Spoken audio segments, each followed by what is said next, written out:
शुभ संध्या सभी को। आप सभी का आईएफपीएच के दैनिक अंतर्राष्ट्रीय हिंदी वेबिनार में स्वागत है।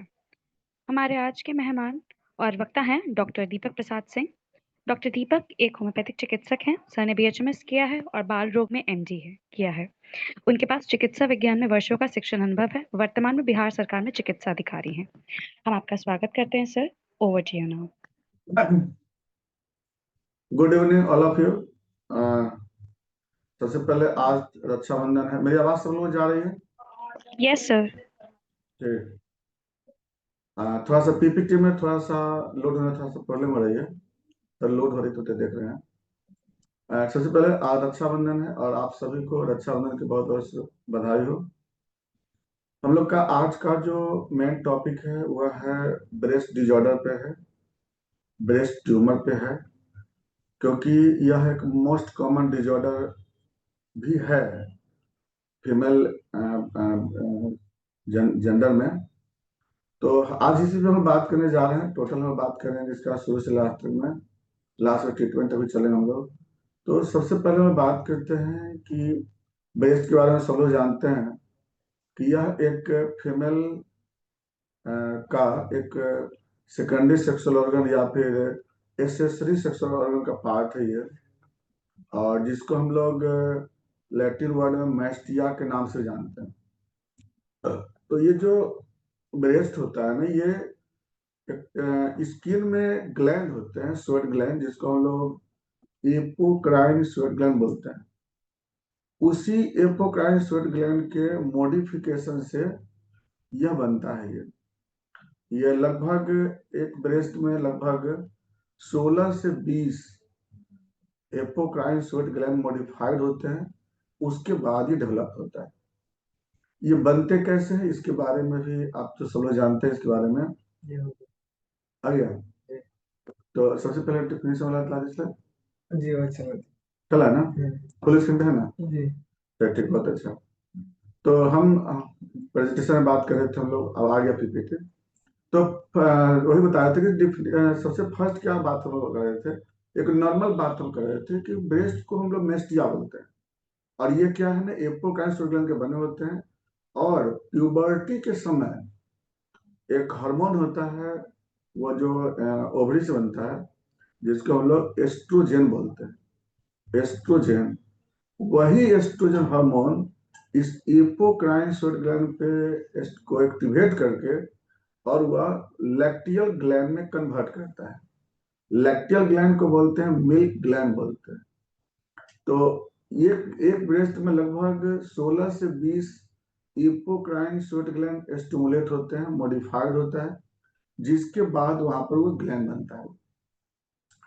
इसके साथ साथ जब डेवलप के समय कुछ वहां पर सेकंड अगला जो फिगर वाला होगा उसको ध्यान, तो उसमें देखिएगा कि जो फिगर में ध्यान दें हिस्टोलॉजी में, कि वहां पर लोब्यूल्स होते हैं, वहां पे है ना, बहुत सारे लोब्यूल्स होते हैं, उससे डक्ट निकला होता है। ये भी याद रखना, हम लोग उसको मिल्क ग्लैंड, मिल्क डक्ट बोलते हैं। ग्लैंड को मिल्क ग्लैंड बोलते हैं और डक्ट को मिल्क मिल्क डक्ट बोलते हैं। इसलिए उसको बता रहे हैं कि मिल्क डक्ट में सबसे ज्यादा कैंसर होता है। जो अभी जो जैसे आप बताएंगे कैंसर क्लासिफिकेशन बताएंगे आपको हम, कि लोब में कैंसर होते हैं और डक्ट में कैंसर होता है, दो में सबसे ज्यादा होता है। जैसे डक्ट में सबसे मैक्सिमम होते हैं, लगभग 70% में डक्टल कार्सिनोमा सबसे ज्यादा मिलता है। तो वो डक्ट देखिए डक्ट में बताया था, उसका लोब हो गया। उसके बाद कुछ सपोर्टिंग सेल होते हैं वहां पर, जैसे आपका कुछ वहां पे स्ट्रोमल सेल होते हैं, ब्लड वेसल्स होते हैं, लिम्फेटिक सेल होते हैं, एडिपोज टिश्यू भी होते हैं। इस तरह से एक स्ट्रक्चर बनता है वहां पर, जिसका मेन फंक्शन है वह एसेसरी सेक्सुअल में भाग लेता है वहां पे, और नंबर 2 में वह ड्यूरिंग लैक्टेशन या मिल्क का सिंथेसिस करता है। इसका फंक्शन भी आप लोग जानते होंगे कि जैसे ग्लैंड को स्टिमुलेट करता है मिल्क सिंथेसिस के लिए प्रोलैक्टिन हार्मोन, और वहां से मिल्क इंजेक्शन के भाग लेता है वहां पे ऑक्सीटोसिन, जिसके बाद वहां से मिल्क बाहर निकलता है। तो ये तो था एक नॉर्मल फिजियोलॉजी इसका है, एक ब्रेस्ट का। जिससे मिल्क बनता है वहां पे आपको लैक्टियल ग्लैंड, ये प्रोलैक्टिन के कारण ऑक्सीटोसिन की वजह से वहां से मिल्क बाहर इजेक्ट होते हैं। नेक्स्ट पॉइंट हम लोग बात करने जा रहे हैं। हम लोग, ये तो था नॉर्मल बात है, हम लोग चल रहे हैं हम लोग ट्यूमर के बारे में। नेक्स्ट ट्यूमर लगता निकालिए। नियोप्लाज, जो ब्रेस्ट ट्यूमर किसको बोलते हैं, ट्यूमर किसे बोलते हैं। जैसे एक्चुअल में क्या होता है कि हमारे बॉडी का में जो सेल डिवीजन जो होते हैं, वह सेल डिवीजन एक अलग अलग बॉडी में अलग अलग तरह से वह डिवीजन होता है। जैसे माइटोसिस सेल डिवीजन, कुछ डिवीजन कुछ ऐसे ऑर्गन होते हैं जहां पर जिंदगी भर डिवाइड करते रहते हैं। कुछ ऐसे ऑर्गन होते हैं जहां पर जरूरत के हिसाब से डिवाइड करता है, स्टेबल माइटोसिस डिवीजन बोलते हैं उसको। और कभी कहीं पे डिवीजन होता भी नहीं है।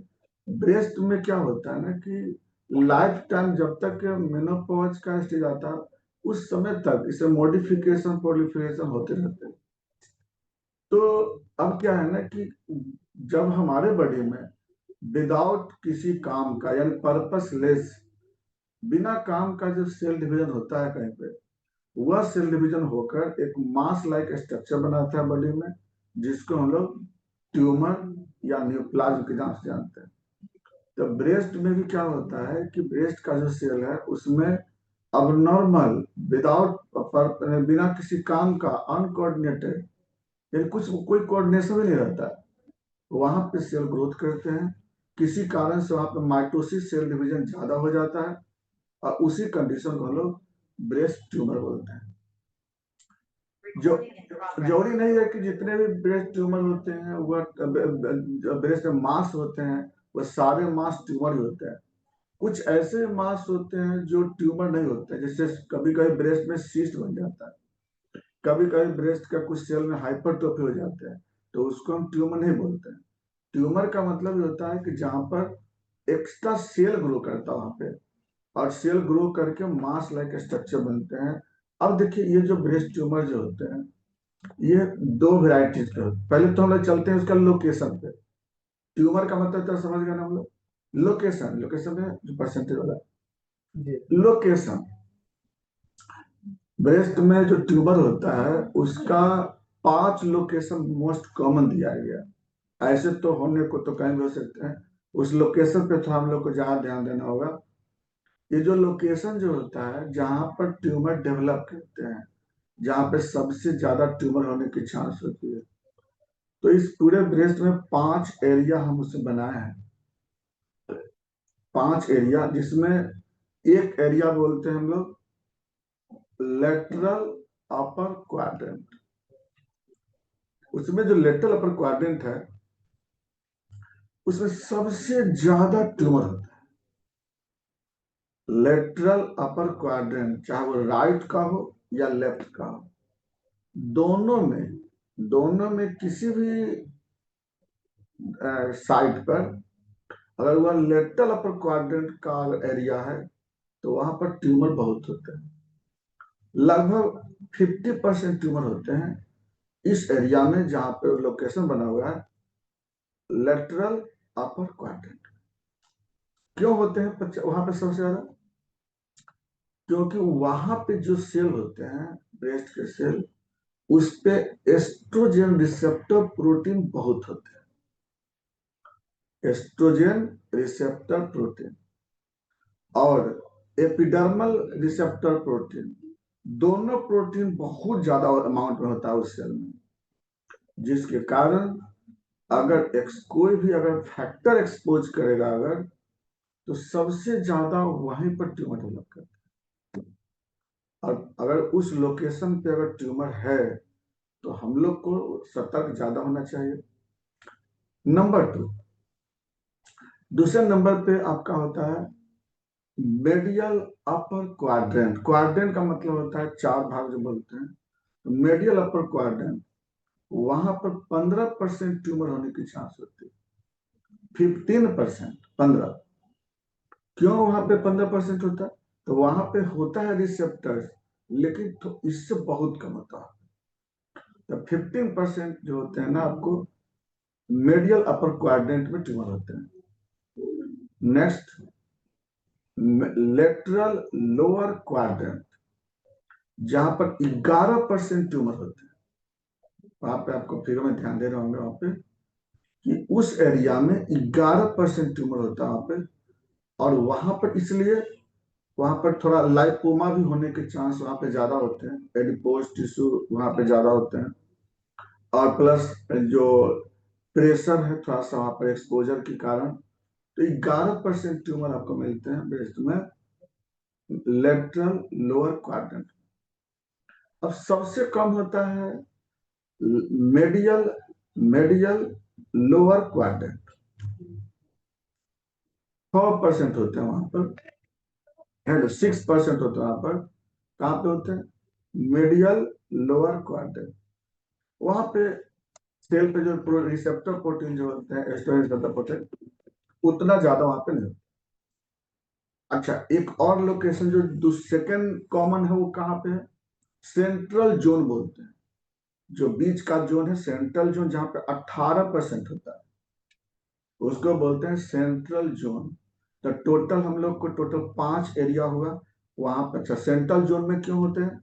वहां पर आपका निपल्स है, जहां पर पैजेट एक्जिमा होने की चांस होती है, वहां पे आपको डक्ट वहां पे ओपन होते हैं। तो टोटली 5 लोकेशन जो होते हैं। अब देखिए, ये तो है लोकेशन। अब ऐसे लोकेशन को हम पता कैसे लगाएंगे? हम इसको नीचे हम बताएंगे अल्ट्रासोनोग्राफी में, लेकिन अभी बता देते हैं। अल्ट्रासोनोग्राफी का जो रिपोर्ट देखते हैं ना, तो वहां पे क्लॉक में रिपोर्ट आता है, क्लॉक वाइज, है ना, राइट के लिए लेफ्ट के लिए। अब मान लीजिए एग्जाम्पल हम चलते हैं, अगर राइट के बारे में बात करते हैं, राइट ब्रेस्ट का अगर ट्यूमर वहां पे है, तो राइट ब्रेस्ट में अगर सपोज दैट 2 o'clock लिखा हुआ है, राइट ब्रेस्ट में लिखा हुआ है ट्यूमर प्रेजेंट इन 2 o'clock, इसका मतलब कहाँ कितना परसेंट में आ गया? वो 15% में आ गया। और अगर वो लिखा हुआ है राइट ब्रेस्ट में 11 o'clock ट्यूमर या 10 o'clock में ट्यूमर लिखा हुआ है, तो इसका मतलब कितना परसेंट में आ गया? 50%, 50% का ट्यूमर में आ गया। अगर लिखा हुआ है 7 o'clock, तो वो कितना में आ गया? 11% वाला में आ गया। तो यह जरूरी है हमको जानकारी होना, क्योंकि अगर अल्ट्रासोनोग्राफी में अगर क्लॉकवाइज रिपोर्ट आता है, तो क्लॉकवाइज का मतलब वो लोकेशन को ही वो क्लॉकवाइज दिया है वहां पे। अगर लेफ्ट साइड में दिया, लेफ्ट साइड में भी वैसे ही अगर दे दिया, लेफ्ट साइड का अल्ट्रासोनोग्राफी कराते हैं लेफ्ट ब्रेस्ट का, तो क्लॉकवाइज रिपोर्ट आता है। तो अब देखिए, होता क्या है ना, हम लोग तो क्लॉकवाइज ही मेडिसिन को सिलेक्ट करते हैं। ये भी बहुत अच्छी बातें हैं, अगर क्लॉकवाइज अगर आप मेडिसिन को सिलेक्ट करके दे रहे हैं, ये तो बहुत अच्छी बात है। वहां इससे भी क्या होता है ना, मेडिसिन का सिलेक्शन भी अच्छा होता है और अच्छा वर्क करता है। चलिए आगे बढ़ते हैं फिर हम। तो लोकेशन का मतलब समझिए कि लोकेशन का भी इम्पोर्टेंस किस वजह से है, वहां पर रिसेप्टर प्रोटीन से है, एक्सपोजर से है, या जो भी उसका होता है उसके अनुसार से। और हमको दोनों फायदा है इसमें। हमको फायदा है इसका टाइप भी जानने बेनिफिट होगा, और ट्रीटमेंट भी आसान होती है, और ये भी पता लगता है कि इसका फ्यूचर क्या होगा। जैसे अगर सपोज दैट कि लेटरल अपर क्वाड्रेंट का ट्यूमर अगर मिलता है ना, और सेंट्रल जोन का ट्यूमर मिलता है, तो हम लोग क्या करते हैं कि ज्यादा कंसस होकर के और प्रॉपरली उसका फॉलो अप करके हम लोग को ट्रीटमेंट करना जरूरी होता है। नहीं तो मान लीजिए सपोज दैट अगर लेटरल अपर क्वाड्रेंट में एडिनोमा का रिपोर्ट आया है, एडिनोमा, फाइब्रो एडिनोमा आया है, हालांकि फाइब्रो एडिनोमा तो लॉन्ग लाइफ बेनाइन फेज में ही रहते हैं, लेकिन सिर्फ अगर एडिनोमा कभी अगर लिखा हुआ आता है, तब तो थोड़ा गड़बड़ है, क्योंकि वो बहुत जल्दी कन्वर्ट कर सकते हैं वो मेलिग्नेंट में।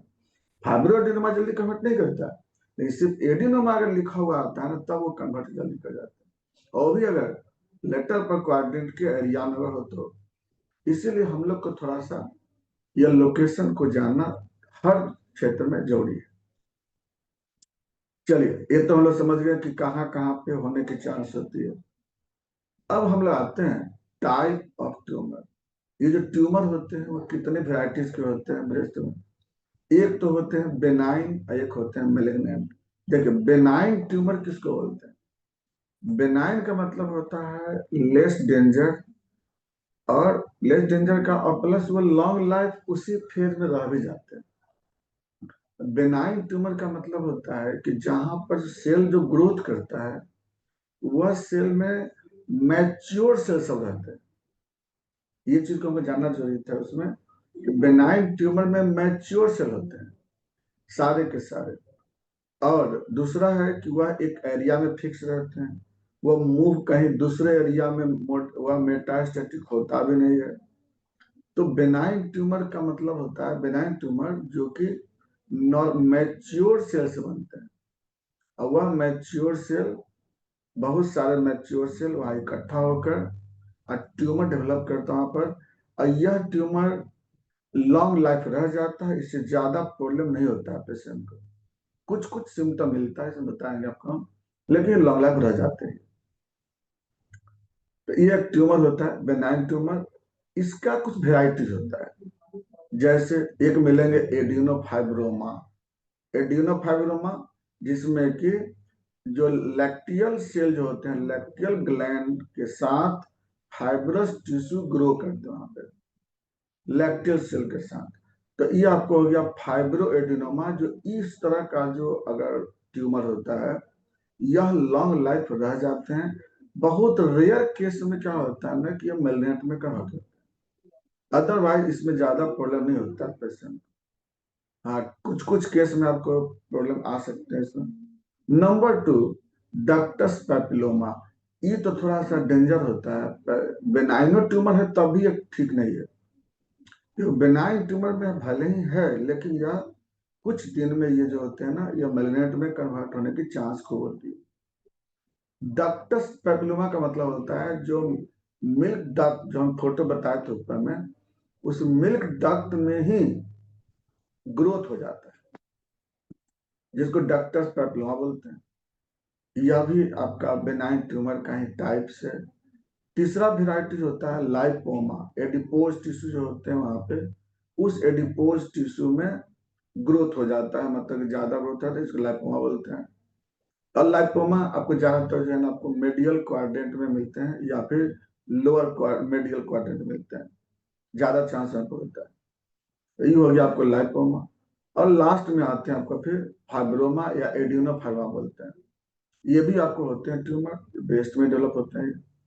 तो ये सब के सब क्या है, आपको बेनाइन ट्यूमर्स के टाइप है। तो ये बेनाइन ट्यूमर में ध्यान देना होगा हम लोग, क्योंकि ऐसा ट्यूमर, इससे ज्यादा घबराने की जरूरत नहीं होती है, लेकिन कोशिश करना है कि ये नहीं रहे, क्योंकि डैक्टस पेपिलोमा जो होता है ना, इसमें वो थोड़ा गड़बड़ है कि आगे चलकर मेलिग्नेंट में कन्वर्ट हो जाते हैं।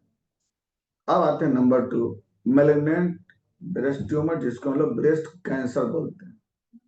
मेलिग्नेंट का मतलब ही होता है डेंजर, इरिवर्सिबल, नहीं ठीक होने वाला। इसमें क्या होते हैं ना, ब्रेस्ट में इमैच्योर सेल ग्रो करते हैं। जैसे benign tumour mature cell grow करते हैं, और इसमें इमैच्योर सेल ग्रो करते हैं। इमैच्योर सेल का मतलब क्या होता है, इनकम्प्लीट सेल, जिसमें सही ढंग से ऑर्गेनेल्स भी नहीं होता है, ना उसमें सही ढंग से ऑर्गेनेल्स होते हैं, ना उसका मेम्ब्रेन होता है। हाईली प्रोलिफेरेटिव उसके डीएनए होते हैं, जिसमें बहुत हाईली एक्टिव डीएनए होते हैं उसमें। ऐसे सेल जो होते हैं वह अमीबॉयड नेचर के होते हैं, हाईली माइटोटिक होते हैं, अमीबॉयड नेचर के होते हैं, और वह आसानी से एक ऑर्गन से दूसरे ऑर्गन में स्प्रेड करता है। ये जो ट्यूमर होते हैं मेलिग्नेंट ट्यूमर, यह ब्रेस्ट के बाद ये पेक्टोरिस मसल्स को इन्वेड करते हुए और सीधा चेस्ट कैविटी में चले जाते हैं, जहां पर लंग्स में चले जाते हैं, यानी मेटास्टेसिस इसमें होता है, जो कि बेनाइन में नहीं होता है। तो मेलिग्नेंट ट्यूमर में ऐसा चांसेस है मेटास्टेसिस होने का खूब होता है इसमें। इसीलिए अगर बाय द मेलिग्नेंट ट्यूमर रहता है तो हमें तुरंत उसका जिस तरह से हो, अगर मेडिसिन से नहीं प्रॉपर इलाज हो पा रही है तो हमें आगे और भी साधन है, चाहे वो सर्जरी है, मेस्टेक्टोमी है, रेडियोथेरेपी है, क्रायोथेरेपी बहुत अच्छा ये भी है, जिसमें हम लोग हाई, बहुत लो टेम्परेचर के ऑब्जेक्ट वहां पर एक्सपोज करते हैं, मेलिग्नेंट सेल ग्रो कम करते हैं। तो इस तरह से क्या होता है ना कि मेलिग्नेंट सेल ग्रो करता है ब्रेस्ट में, जिसको हम लोग ब्रेस्ट कैंसर बोलते हैं, या कार्सिनोमा ब्रेस्ट, या अब क्या चलते हैं, इसका भी कुछ टाइप होते हैं।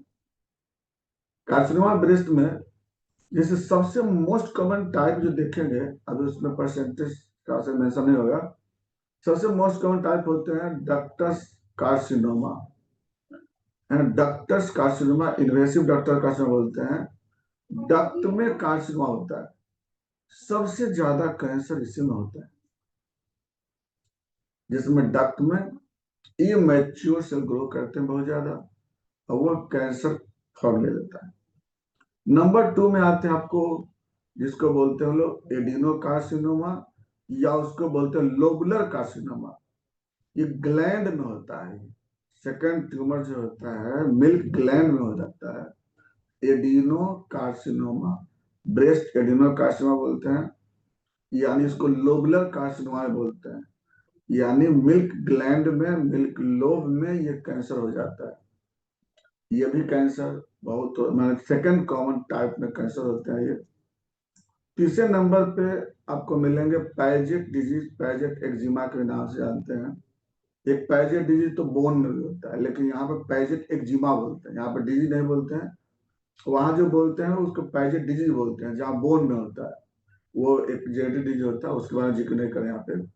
यहाँ पैजेट एक्जिमा जो होता है ना, इसमें क्या होता है, निपल क्रैक कर जाते हैं, निपल से ब्लीडिंग भी होती है पेशेंट में, बहुत ज्यादा इचिंग होता है, या निपल रिट्रैक्ट कर जाते हैं।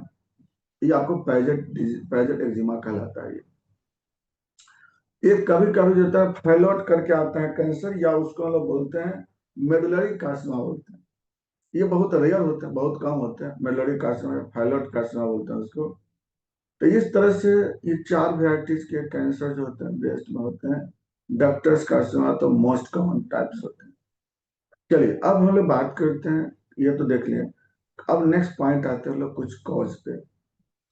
हालांकि एग्जैक्ट कॉज तो पता नहीं चलता है, लेकिन कुछ कुछ कॉज नोन है। इसमें सबसे पहला जो कॉज होता है वो जेनेटिक कॉज, जीन के कारण। कुछ जीन ऐसे होते हैं ऑन्कोजीन, जो ब्रेस्ट कैंसर के लिए वह डोमिनेंट हो जाते हैं, वह एक्टिव हो जाते हैं, जिसमें बोलते हैं BRCA gene, BRCA gene. BRCA, BRCA gene, उसका full form breast cancer gene बोलते हैं। BRCA gene 1, BRCA gene 2, BRCA 1, BRCA 2, दो तरह के जीन होते हैं। यह जो जीन होता है यह म्यूटेंट कर जाता है, या म्यूटेशन हो जाता है, और इसके कारण वह जीन जब अपियर रहता है तो ब्रेस्ट कार्सिनोमा होने की चांसेस बहुत होता है। तो जिसके भी पेरेंट्स में अगर ये जीन है तो उसमें उसके बच्चों में यह जीन जाने की चांसेस बहुत होता है, और वह ब्रेस्ट कैंसर डेवलप करता है। तो BRCA जीन 1 और 2 दोनों में चांसेस होते हैं ब्रेस्ट कैंसर होने के। नंबर 2 में है जो कॉज है वह है एस्ट्रोजन। एस्ट्रोजन का एक्टिविटी ज्यादा होना। अब एस्ट्रोजन का एक्टिविटी ज्यादा कब होगा, क्योंकि आप पहले बोले, आपको हम फिजियोलॉजी में बताए थे कि इसका जो डेवलपमेंट मॉडिफिकेशन किससे होता है, एस्ट्रोजन से होता है। एस्ट्रोजन का लेवल, क्योंकि वहां पर जो सेल होते हैं, जो मॉडिफिकेशन होते हैं, रिसेप्टर प्रोटीन एस्ट्रोजन का होता है। तो एस्ट्रोजन अगर ज्यादा अगर एक्सपोज करता है बॉडी में, ज्यादा बनता है एस्ट्रोजन। तो ज्यादा एस्ट्रोजन का एक्सपोजर कब कब होता है, या तो पेशेंट अगर अर्ली मेनार्की हो जाए, मेनार्की मतलब पहले ही हो जाता है, मतलब 8 साल, 9 9 साल, 10 साल में मेनार्की हो जाए, या फिर कोई पेशेंट में डिलेड मेनोपॉज होता है ना, फैक्टर है, माने कॉज तो एस्ट्रोजन है, लेकिन क्वेश्चन है कि एस्ट्रोजन ज्यादा एक्सपोज कब करता है।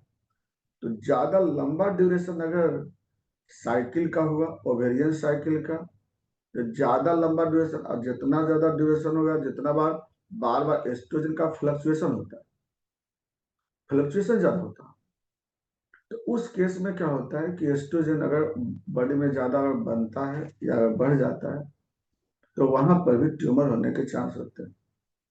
कभी कभी लीवर डिजीज कारण, लीवर, क्योंकि एस्ट्रोजन को मेटाबोलाइज या कैटाबोलाइज लीवर करता है। तो यह क्वेश्चन कोई पूछता है कि चलो एस्ट्रोजन का अगर अमाउंट के बारे में बात करते हैं, चलो ओवेरियन सिस्ट हुआ, ओवेरियन ट्यूमर में भी तो एस्ट्रोजन बढ़ते हैं, ठीक है, तो ओवेरियन सिस्ट का रिलेशन है ब्रेस्ट ट्यूमर से, ओवेरियन ट्यूमर का रिलेशन है ब्रेस्ट ट्यूमर से, है रिलेशन, क्योंकि वहां भी एस्ट्रोजन बनते जा रहा है, और जब जब बनेंगे तो वहां पे ट्यूमर डेवलप करेगा, चांस होते बनने का। तो ओवरी का तो कॉज है जहां से एस्ट्रोजन वहां पर बनते रहते हैं। लीवर डायरेक्टली नहीं, इनडायरेक्टली। क्यों इनडायरेक्टली लीवर? क्योंकि एस्ट्रोजन जो बनता है बॉडी में, उसको केटाबोलाइज करता है लीवर। तो अगर लीवर का फंक्शन डिस्टर्ब रहेगा, या फैटी लीवर हो, या लीवर फेल्योर है, तो एस्ट्रोजन क्या होंगे, बॉडी में अमाउंट बढ़ते जाएगा, और जहां उसका अमाउंट बढ़ेगा वहां पे फिर क्या होगा, ट्यूमर डेवलप होने के चांस होंगे। तीसरे नंबर पे आता है आपको, कभी कभी अगर कोई कंट्रासेप्टिव पिल्स में भी एस्ट्रोजन रहते हैं, तो ज्यादा एस्ट्रोजन का कंट्रासेप्टिव, हालांकि कुछ कुछ कंट्रासेप्टिव पिल में प्रोजेस्टेरॉन भी होता है, लेकिन कुछ मिथॉक्सी प्रोजेस्टेरॉन, हाइड्रोक्सी प्रोजेस्टेरॉन, लेकिन कुछ कंट्रासेप्टिव पिल जो होते हैं, जो मंथली वाला जो होते हैं, उसमें एस्ट्रोजन भी होता है। तो ज्यादा अमाउंट होता है तो उस केस में सर्विक्स इरोजन होने की चांस होती है एक तरफ, और इधर ब्रेस्ट ट्यूमर होने की चांस होता है। तो एस्ट्रोजन का एक्टिविटी जीन के बाद दूसरा कॉज या एस्ट्रोजन एक्टिविटी की वजह से होते हैं ब्रेस्ट ट्यूमर। अब बाकी कभी कोई अलग तरह के कुछ कॉज भी आ जाते हैं, जैसे इडियोपैथिक, समझ में आता नहीं क्या हुआ क्यों। कुछ रिस्क फैक्टर होते हैं जिसके कारण ब्रेस्ट ट्यूमर होने की चांस होती है। अब जैसे मान ली सपोज पॉजिटिव में आता है आपको प्रोलैक्टिन का अमाउंट बढ़ जाना। अगर मान ली सपोज प्रोलैक्टिन हार्मोन का लेवल किसी कारण से बढ़ जाता है, तब प्रोलैक्टिन तो स्टिमुलेट करता है, इस सेल को एक्टिवेट करता है। तो अगर हाइपर प्रोलैक्टेमिया का केस हुआ तो उस केस में भी ट्यूमर बनते हैं। और कुछ फैक्टर जैसे पेशेंट ओबेस ज्यादा है, तो ओबेसिटी है, तो ओबेसिटी में क्या होता है, एडिपोज टिश्यू ज्यादा होता है, और ज्यादा एडिपोज टिश्यू होगा तो फिर उस केस में ट्यूमर बनेगा वहां पे। कभी कभी वहां पर डेंस मसल्स होते हैं, बहुत सारे केस में डेंस मसल्स हो जाते हैं वहां पर, बहुत हाईली डेंस मसल्स होते हैं, क्योंकि प्रोलिफरेशन के समय, डेवलप के समय हो जाता है। तो अब डेवलप हो गया, लेकिन बाद में तो मॉडिफिकेशन होते रहता है इसमें हार्मोन का एक्सपोजर से। तो उसके कारण कभी कभी वहां पर वह मसल फाइबर जो होता है फाइब्रोमा में कन्वर्ट करके, और वह भी ट्यूमर डेवलप करता है, कर सकता है। इसके बाद कभी कभी जैसे इंसेक्टिसाइड है, पेस्टिसाइड है, यह सभी कुछ फैक्टर हो जाते हैं। स्मोकिंग है, ये सब फैक्टर में आते हैं, कॉज में नहीं है, ये सब फैक्टर में आते हैं, जिसके कारण वहां पर सेल प्रोलिफरेट करते हैं। मिल्क फैक्टर भी होते हैं वहां पे, क्योंकि ऑक्सीटोसिन जो होता है ना, ऑक्सीटोसिन जब मिल्क इंजेक्शन के समय बनता है, तो जितना ऑक्सीटोसिन बनेगा ना, उतना रिसेप्टर्स वहां पे क्या होते हैं, थोड़ा वीक होते हैं। Endothelial receptors protein and plus estrogen receptor protein, जितना बार ऑक्सीटोसिन बने वहां थोड़ा थोड़ा कम होता है। इसलिए क्या होता है ना, कि ब्रेस्ट फीडिंग कराने से ब्रेस्ट ट्यूमर होने का खतरा कम हो जाता है। यहाँ पर लोग उसको, यहाँ पर तो मिसकंसेप्ट हो जाता है, जिसके कारण ट्यूमर बनने की चांस होती है, क्योंकि ऑक्सीटोसिन जो होता है ना, उस रिसेप्टर प्रोटीन को ब्रेक करता है, जिसके कारण मॉडिफिकेशन की चांस होती है। तो इसलिए वहां पर ये ऑक्सीटोसिन ब्रेस्ट फीडिंग कराने, अगर लेस ब्रेस्ट फीडिंग हुआ, ये भी फैक्टर होता है, लेस ब्रेस्ट फीडिंग कराने से ट्यूमर होने की चांसेस बढ़ जाते हैं। तो खैर, तो ये सब जो है ना आपका रिस्क फैक्टर में आते हैं, डायरेक्ट कॉज फैमिली कॉज में नहीं आता। हालांकि अधिकांश तो पता ही चलता है कि हुआ कैसा। बात करते हैं इसका क्लिनिकल फीचर पे। ट्यूमर अगर होता है सपोज तो उसमें क्या क्या मिल सकता है, जैसे बहुत सारे केस में अगर बेनाइन केस रहता है तो कोई सिम्टम तो जल्दी मिलता नहीं उसमें। हाँ, साइज अल्टर होते हैं, साइज में अल्टरेशन आ जाता है। कभी कभी पेन भी होता है, या तो कंप्रेस हो जाने के कारण, या साइकिल के दरमियान, ऐसा के दरमियान, या फिर या अल्टरेशन साइज हो जाते हैं, नोड मिलते हैं उसमें। ये सब चांसेस रहते हैं क्लिनिकल पिक्चर में। लेकिन बेनाइन का कुछ सिम्टम थोड़ा अलग है। बेनाइन में क्या होता है ना, कि मैक्सिमम देखा गया बेनाइन में कुछ लोगों में तो दर्द बिल्कुल नहीं होता। अच्छा, पेन क्यों होता है? पेन का मतलब में होता है ना, कि वहां पे कोई नर्व इन्वॉल्व हो, तभी जाकर के आप उसको देते हो। बेनाइन ट्यूमर में क्या होता है ना, बेनाइन ट्यूमर की पहचान क्या है कि ट्यूमर का जो मार्जिन है ना, वो रेगुलर होता है। मूव करता है तो बहुत माइनर मूव करता है, मूवेबल होता है, स्किन फिक्स्ड होता है। दर्द जब भी होगा माइल्ड पेन होता है, ज्यादा दर्द नहीं होता। साइकिल के दरमियान कभी दर्द हो सकते हैं, कम ज्यादा कम पे से दर्द हो सकते हैं। कोई भी लिम्फ नोड बड़ा नहीं होता है, बहुत इंपॉर्टेंट पॉइंट। हाँ, बेनाइन में सिर्फ यही होगा कि आपको साइज सिर्फ अल्टरेशन मिलेंगे, निपल्स नॉर्मल रहता है, जो भी ट्यूमर होगा वो स्किन से फिक्स रहता है। ये सब चीज बहुत इंपॉर्टेंट पॉइंट है। जो कि मेलिनेंट में अगर आते हैं हम लोग, मेलिनेंट ट्यूमर की पहचान है, क्योंकि ज्यादातर लोग मेलिनेंट को ध्यान देना है। तो मेलिनेंट में क्या है ना कि अगर आप ऐसे अगर जानना चाहते हैं, तो ट्यूमर जब रहेगा ना तो उसका स्किन अलग रहेंगे, एकदम सेपरेट मिलता है। पेन भी रहता है, उसमें काफी दर्द होते हैं, मार्जिन इरेगुलर होते हैं, हार्ड रहता है वो। इतना तो होता ही है। साथ साथ जो लिम्फ नोड जो होते हैं ना, एक्जिला का लिम्फ नोड, क्लेविकल का लिम्फ नोड, ये बढ़ जाते हैं। मेलिनेंट मेलिनेंट की पहचान है, याद रखिएगा, ब्रेस्ट कैंसर की एक पहचान है कि जो एक्जिला का लिम्फ नोड, क्लेविकल का लिम्फ नोड बढ़ जाते हैं। लेकिन ये नहीं समझना है कि अगर किसी का लिम्फ नोड बढ़ गया अगर एक्जिला का, तो आप ब्रेस्ट कैंसर समझ लेंगे, नहीं। कुछ केस ऐसे होते हैं कि बेनाइन ट्यूमर भी है ब्रेस्ट में। तो एक केस तो ऐसा भी होता है कि एक्जिला का लिम्फ नोड बढ़ा हुआ है, सिर्फ सिर्फ एक्जिला लिम्फ नोड बढ़े हुए हैं, ना ब्रेस्ट में ट्यूमर है ना कुछ है। फिर कहोगे ऐसा क्यों हुआ, तो बहुत सारे कारण से बढ़ जाते हैं। हैंड में इन्फेक्शन हो गया, एक्जिले में इन्फेक्शन हो गया, या ब्रेस्ट में कोई पर हो सकता है लिम्फ नोड या लिम्फ डक्ट बंद हो जाएंगे। एक केस ऐसा हो सकता है कि ब्रेस्ट में बेनाइन ट्यूमर है, एक्जिला में लिम्फ नोड बढ़ा हुआ है। आप क्या कहेंगे, आपको तो लगेगा कि एक्जिला लिम्फ नोड तो इलाज होते हैं कैंसर में, नहीं। कभी कभी बेनाइन ट्यूमर में भी अगर लिम्फेटिक वेसल्स का ऑब्स्ट्रक्शन हुआ या कोई अगर मेस्टाइटिस अगर हो जाता है, तो उस सब केस में कभी कभी एक्जिला का लिम्फ नोड बढ़ जाते हैं, तो आप कंट्रोवर्सी हो जाती है। जैसे हम जनरली तो हम लोग थ्योरी में पढ़े हैं कि ब्रेस्ट में लंप हो और एक्जिला का लिम्फ नोड बढ़ा हुआ पेनफुल हो तो हम कैंसर समझ लेते हैं। ऐसे नहीं समझना चाहिए। चलिए, तो यहाँ पे होता है। अब कभी कभी क्या होते हैं, जो निप्पल होते हैं कैंसर में, निप्पल रिट्रैक्ट हो जाते हैं, उसका जो शेप है वो चेंज कर जाता है, रिट्रैक्शन, क्रैक हो जाते हैं। हालांकि पैजेट एक्जिमा जो होता है, पैजेट जो बोले थे, पैजेट में क्या होता है, क्रैक भी हो जाते हैं, ब्लीडिंग भी होता है वहां से, कुछ डिस्चार्ज भी होता है वहां से। निपल का रिट्रैक्शन, एक मिनट करते तो इन्वर्टर हाँ, ओ माय गॉड, एक मिनट उसका जो बंद कर दो उसको, एक मिनट लाइन कट गया, जस्ट एक मिनट। बंद किए तो ऑन करके ऑफ करके देखो।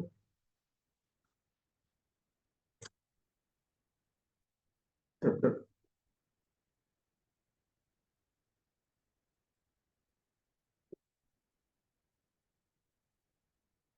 कोई नहीं है, नहीं नहीं इन्वर्टर दिखा दिया तुमको ना। अच्छा चलिए, तब तक बात करते हैं। पीपीटी दिखा देगा ना पीपीटी, हाँ। अच्छा चलिए, तो बात करते हैं, चलिए। पीछे दिखा दे, अब देखे ना वो क्या बोलते हैं। इन्वर्टर बंद कर दे। हाँ, नहीं इन्वर्टर बंद करके ऑन कर दिया, असला बंद कर दिया। अच्छा इधर चला ना। हाँ सर, चलिए आगे बढ़ते हैं। हाँ तो लोग थोड़ा सा लाइन की वजह से थोड़ा सा डिस्टर्ब हो गया। हाँ, तो बात क्या करते हैं हम लोग, तो हम लोग बात कर रहे थे किस चीज पे, हाँ, सिम्टम पे और साइन पे बात कर रहे थे। तो मेलिग्नेंट की जो पहचान है उसमें क्या होते हैं ना, कि आपको लिम्फ नोड से हम लोग देख सकते हैं, निपल के क्रैक से, उसके पोजीशन से, रिट्रैक्शन से पहचान सकते हैं। ठीक है, तो मतलब चलेगा। हाँ, चलिए आगे बढ़ते हैं हम लोग। ये तो था सिम्टम। अब आते हैं हम लोग डायग्नोसिस की तरफ, क्योंकि डायग्नोसिस में हम लोग को क्या करना चाहिए। डायग्नोसिस में सबसे पहला क्लिनिकल डायग्नोसिस होती है।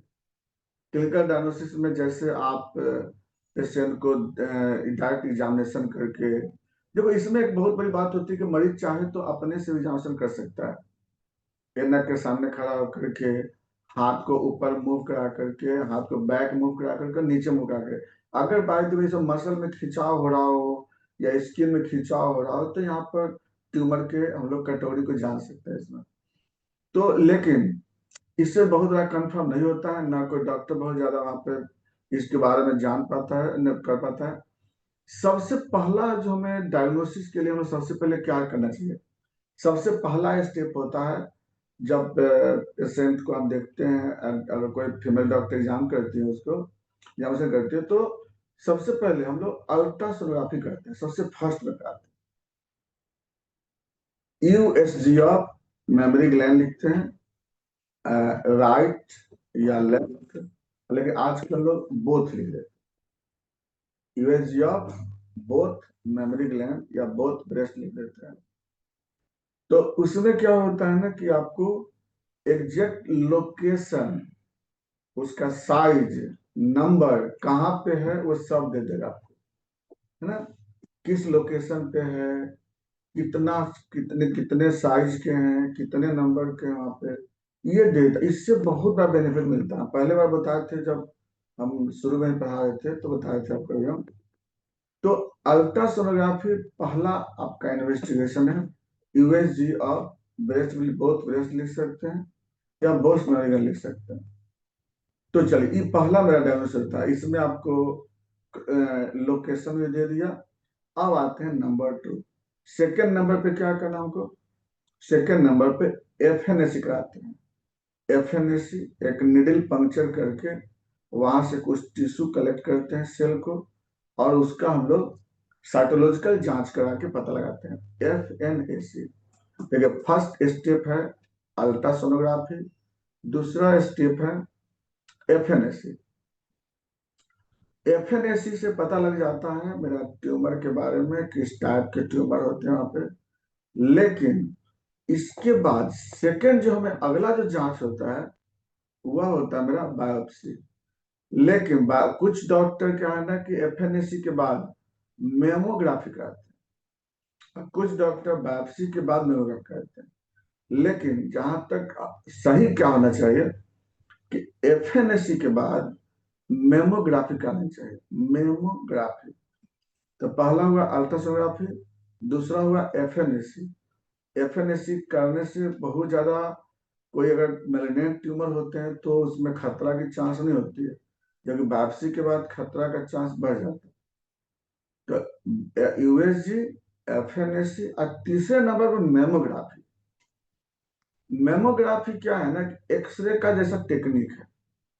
तो मेमोग्राफी कैंसर के बारे में लगभग वो 90% जो है ना, मतलब एक्यूरेसी बता देता है वहाँ पे कि कितने साइज के हैं, किस वेराइटीज के हैं। तो मेमोग्राफी थर्ड नंबर पे कराते हैं। इसके बाद जब हमको कंफर्म पता लग जाता है कि हाँ ट्यूमर कहाँ पे है, कितने साइज के हैं, किस टाइप के हैं, मेलिग्नेंट है, अब इसके बाद क्या होता है ना, बायोप्सी अभी नहीं करते, बायोप्सी सर्जरी के समय करेंगे, फिर अभी नहीं, यहाँ पे हम बायोप्सी को रोक देते हैं। इसके बाद हम लोग को क्या कराते हैं, सीटी स्कैन कराते हैं। सीटी स्कैन क्यों कराते हैं, सीटी स्कैन से हम लोग को टीएनएम क्लासिफिकेशन का पता लगता है। अब टीएनएम क्या होता है, सीटी स्कैन से हम टीएनएम क्लासिफिकेशन कर लेते हैं, तो सीटी स्कैन से किस स्टेज का ट्यूमर है वह पता लगता है, स्टेज ऑफ ट्यूमर। क्योंकि हम जब तक स्टेज पता नहीं लगाएंगे तब तक, अब हम भी उस ढंग से इलाज भी तो करना है ना। मान लीजिए होम्योपैथिक क्लिनिक पे पेशेंट आता है, तो और हम ये, अगर हमको नहीं मालूम होगा कि किस स्टेज का है, और मैक्सिमम पेशेंट आपसे पूछने आएगा कि बताइए किस स्टेज का ट्यूमर है, तो हमको जानकारी होना जरूरी है कि स्टेज को कैंसर का स्टेज कैसे पता लगाते हैं। तो कैंसर का स्टेज सीटी स्कैन से पता लगता है, क्योंकि ट्यूमर का साइज अगर सपोज दैट 1 से 3 सेंटीमीटर का अगर हो, 1 से 3 सेंटीमीटर है, और एक ही टिश्यू इन्वॉल्व है, एक लेयर एक टिश्यू इन्वॉल्व है, उसमें कोई भी नोड वहां बढ़ा हुआ नहीं है, बगल का नोड, और ना ही मेटास्टेसिस है, तो इसको हम लोग फर्स्ट स्टेज का कैंसर बोलते हैं। ये सब हमको याद रखना चाहिए कि फर्स्ट स्टेज कैंसर में क्या क्या होता है, लिमिटेशन। तो ट्यूमर का साइज 1 से 3 सेंटीमीटर होना चाहिए, एक ही लेयर इन्वॉल्व होना चाहिए, कोई भी नोड बढ़ा हुआ नहीं होना चाहिए, और मेटास्टेसिस नहीं होना चाहिए, तब इसको वन फर्स्ट स्टेज बोलते हैं। और इसमें अब फर्स्ट स्टेज का बेनाइन ट्यूमर में तो खैर ट्यूमर एक ही तरह का होता है, उसमें कोई स्टेज नहीं रखना हम लोग का, एक स्टेज तो मैलिनेंट में होता है। अब सेकंड स्टेज कैंसर किसको बोलेंगे? सेकंड स्टेज कैंसर में ट्यूमर का साइज 3 सेंटीमीटर से 5 सेंटीमीटर हो जाता है, ये भी सीटी स्कैन से बताते हैं। अल्ट्रासोनोग्राफी से ज्यादा बेनिफिट आपको इसमें होगा स्टेज पता लगाने के लिए। इसमें क्या होते हैं, कई टिश्यू इन्वॉल्व हो जाते हैं, कई लेयर, 2-3 लेयर इन्वॉल्व हो जाते हैं इसमें। जैसे मान लीजिए अगर डक्ट नहीं है, तो डक्ट के साथ उसके मसल्स इन्वॉल्व हो जाएंगे, कुछ एडपोज टिश्यू इन्वॉल्व हो जाएंगे, है ना, ये सब इन्वॉल्व हो जाते हैं। ये हो गया सेकंड स्टेज में। और वहां के एक दो लिम्फ नोड बढ़ जाते हैं, वहां पे आसपास में एक दो लिम्फ, और इसमें चांसेस, हाँ अभी मेटास्टेसिस नहीं होती है। तो क्या क्या हुआ, 3 से 5 सेंटीमीटर साइज हुआ, एक से ज्यादा लेयर इन्वॉल्व हो जाते हैं उसमें, और एक दो नोड बढ़े रहते हैं, इसको बोलते हैं हम लोग सेकेंड स्टेज का कैंसर। इसमें भी मेटास्टेसिस नहीं होता है। थर्ड में आ गया, साइज जो है ना 5 सेंटीमीटर से 10 सेंटीमीटर हो जाते हैं, और पूरा लेयर जो इन्वॉल्व हो जाते हैं, पूरा ब्रेस्ट के जितने टिश्यू होते हैं, स्किन और सब, और साथ में नोड भी काफी बढ़ जाते हैं, पूरा दोनों एक्जिला का लिम्फ नोड बढ़ जाएगा, क्लेविकल का नोड बढ़ जाएंगे, नेक का नोड बढ़ जाते हैं, और इसमें थोड़ा पेन भी होने लगता है ज्यादा पेशेंट को। लेकिन अभी मेटास्टेसिस अभी नहीं होता है, इसको बोलते हैं थर्ड स्टेज कैंसर बोलते हैं।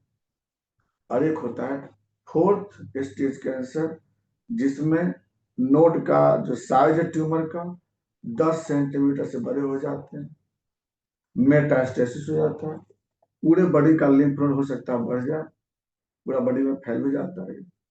तो हमें यहाँ पर इस सीटी स्कैन के द्वारा टीएनएम क्लासिफिकेशन करते हैं। अब ये कैंसर हमारे बॉडी में कहाँ कहाँ फैल चुके हैं, इसके लिए हम लोग पैट टेस्टिंग कराते हैं, पीईटी, पॉजिट्रॉन इमिशन टोमोग्राफी। ये जो होता है ना, ये अलग स्कैन होता है, इसमें हम लोग पता लगाते हैं कि अगर वह कैंसर है। तो ये कब कराते हैं, जब कैंसर कंफर्म हो चुका है, सीटी स्कैन में पता लग गया हमको, तब हमको बॉडी में कैंसर कहाँ कहाँ फैल गए हैं, स्प्रेड ऑफ कैंसर के लिए हम लोग पैट स्कैन कराते हैं। अब पैट स्कैन में पता लग गया कहाँ कहाँ कैंसर है, अब इसके बाद हम लोग क्या करते हैं, तब मोड ऑफ ट्रीटमेंट के लिए हम लोग सेलेक्ट करते हैं कि इसका किस तरह से ट्रीटमेंट किया जाए। अब दूसरे जो फैकल्टी है, जहाँ पर partial mastectomy, total mastectomy, complete mastectomy, pan mastectomy, radical mastectomy, ये सब जो है ना मेस्टेक्टोमी के टाइप होते हैं, अलग अलग टाइप्स के। आजकल तो माइक्रो सर्जरी भी है, जिससे लोग रिमूव करते हैं, फिर रेडियोथेरेपी भी है, फिर केमोथेरेपी भी है, और फिर क्रायोथेरेपी भी है, वो सब करते हैं। लेकिन जो हम लोग में, जो होम्योपैथिक में है, इसमें मेडिसिन हम लोग सेलेक्ट करते हैं। बेनाइन में तो खैर थोड़ा मुश्किल है, बेनाइन ट्यूमर में, मेलिग्नेंट ट्यूमर में थोड़ा ट्रीटमेंट आसान हो जाती है। अब आप कहेंगे ऐसा क्यों बोला गया, बेनाइन ट्यूमर में ही बोल रहा है कि ट्रीटमेंट मुश्किल है, जबकि बेनाइन ट्यूमर में कोई ज्यादा कॉम्प्लिकेशन नहीं होती है, वो जिंदगी भर भी जाता है। लेकिन बेनाइन ट्यूमर बोल रहे हैं कि उसका ट्रीटमेंट डिफिकल्ट है, क्यों? और जबकि बोले मेलिग्नेंट ट्यूमर में ट्रीटमेंट थोड़ा सा आसान हो जाता है। क्योंकि बेनाइन ट्यूमर में जो सेल होते हैं ना, मैच्योर सेल होते हैं। अब मैच्योर सेल को बॉडी से डिजॉल्व करना बहुत दिक्कत होती है। और वही अगर मेलिग्नेंट ट्यूमर अगर है, मेलिग्नेंट ट्यूमर इमेच्योर सेल होते हैं, इमेच्योर सेल होते हैं, इनकम्प्लीट सेल होते हैं, और उसको मेडिसिन से ट्रीटमेंट करना आसान हो जाता है। तो यहाँ पर हमको इस चीज को उल्टा नहीं समझना है, हम लोग को इसको ध्यान देना है कि बेनाइन ट्यूमर चूंकि मैच्योर सेल होते हैं, इसलिए उसका मेडिसिन के द्वारा रिमूव करना डिफिकल्ट होता है। और मेलिग्नेंट में चूंकि मैच्योर सेल होते हैं, इसलिए उसको मेडिसिन से ठीक करना थोड़ा आसान होता है। लेकिन आपके पास फर्स्ट स्टेज और सेकंड स्टेज में अगर आए तब ना, लेकिन मरीज तो मैक्सिमम होम्योपैथ क्लिनिक पे एडवांस स्टेज में पहुंचता है, डॉक्टर बोल दिया कि हाँ मेटास्टेसिस हो चुका है, तो इसलिए थोड़ा डिफिकल्टी तो हो जाती है हम लोग के साथ भी। लेकिन अगर फर्स्ट स्टेज में आता है पेशेंट तो ट्रीटमेंट आसान हो जाती है। मेडिसिन तो खैर बहुत सारी इसमें, कोनियम भी है, फाइटोलाका भी है, कार्सिनोसिन भी है, लेपिसल्वा भी है। अलग अलग थोड़ा उसका कंस्टिट्यूशन है। जैसे मान लीजिए रैपिडली ग्रो करता है, बहुत जल्दी रैपिड ग्रो करता है, तो वहां पे लेपिसल्वा यूज करते हैं। लाइक कार्सिनोसिन तो हम लोग हर केस में देते हैं। और फाइटोलाका अगर मान लीजिए तो हार्डनेस अगर हो वहां पे, तो उस केस में करते हैं। पेनफुल हो कोनियम यूज करते हैं। और भी दवा है जैसे फॉस्फोरस है, मेक्टाम्यूर है, और भी तरह तरह के हम लोग मेडिसिन इसमें हम लोग देते हैं अकॉर्डिंग टू कंडीशन के अनुसार से। और हमें रिस्क फैक्टर जितने भी होते हैं, उस रिस्क फैक्टर पर हम लोग कंट्रोल कर ले सपोज दैट, तो इस डिजीज को हम बहुत जल्दी अपनी दवा दे करके भी और प्लस मैनेजमेंट करके उसको हम लोग जल्दी से हम लोग ठीक कर सकते हैं, बशर्ते कि मेटास्टेसिस नहीं होना चाहिए, ज्यादा स्प्रेड नहीं होना चाहिए, ज्यादा बड़ा साइज होना चाहिए। तो और अगर हार्मोनल डिजॉर्डर है तो हम लोग उस पर कंट्रोल करेंगे, उसको दवा के मेडिसिन दे करके उसका भी ट्रीटमेंट करेंगे। मान ली ओवेरियन सिस्ट का कोई पेशेंट हो, उस सिस्ट को ठीक करना है, ओवेरियन ट्यूमर को ठीक करना है। और प्लस अगर लीवर डिजॉर्डर्स है उसका ट्रीटमेंट करेंगे। कोई अगर हार्मोनल डिजॉर्डर है, कॉर्टिसोल अवॉइड करना चाहिए, तो कॉर्टिसोल से ट्यूमर बढ़ने के चांस बहुत बढ़ते हैं। इसलिए कॉर्टिसोल मेडिसिन वगैरह बिना काम का पर्पसलेस यूज नहीं करना चाहिए। थायराइड का डिजॉर्डर है उसका ट्रीटमेंट करना चाहिए। तो फैक्टर जो है, ओबेसिटी ज्यादा है उसको प्रिवेंट करना है, और प्रॉपर जो भी है योगा एक्सरसाइज जो भी उतना नेचुरल चीज है उस सब पे मेंटेन रखता है। तो पेशेंट जो है इस तरह के मिलेंगे हम लोग को। इन्वेस्टिगेशन में कुछ दो और इन्वेस्टिगेशन, जैसे प्रोलैक्टिन का जांच हम लोग को प्रॉपर कराते रहना चाहिए। ये थोड़ा सा अलग से इन्वेस्टिगेशन हमको और ऐड कर लेते हैं। कुछ इन्वेस्टिगेशन बताते हैं लेबोरेटरी में, जैसे प्रोलैक्टिन का जांच करानी चाहिए, एस्ट्रोजन का प्रॉपर जांच करनी चाहिए हम लोग को, और लीवर फंक्शन टेस्ट करनी चाहिए, टीएसएच का प्रॉपर जांच करनी चाहिए। तो कुछ जांच जो है ना, और भी जो है हम लोग को थोड़ा ब्लड का जांच अलग से करनी चाहिए, जिसके बाद हम लोग उस ढंग से फिर हम लोग ट्रीटमेंट करते हैं। क्योंकि ट्यूमर किस किस कारण से होता है उस सब पे हम लोग को laboratory diagnosis, radiological diagnosis, clinical diagnosis सबको मिलाने के बाद हम लोग फिर एक सेलेक्ट करते हैं, और उसका फिर मेडिसिन देते हैं। मेडिसिन में भी कॉन्स्टिट्यूशन मेडिसिन अगर हम लोग देते हैं तो बहुत ज्यादा बेनिफिट होती है हम लोग को, और कॉन्स्टिट्यूशन मेडिसिन ही इसमें ज्यादा काम करेगा, याद भी रखना हम लोग इसमें। तो ये सब है हम लोग का बेस्ट ट्यूमर की कहानी थी हम लोग। तो ये था। और अब इसमें कोई अगर कोई क्वेश्चन हो, कोई बात हो तो पूछ सकते हैं।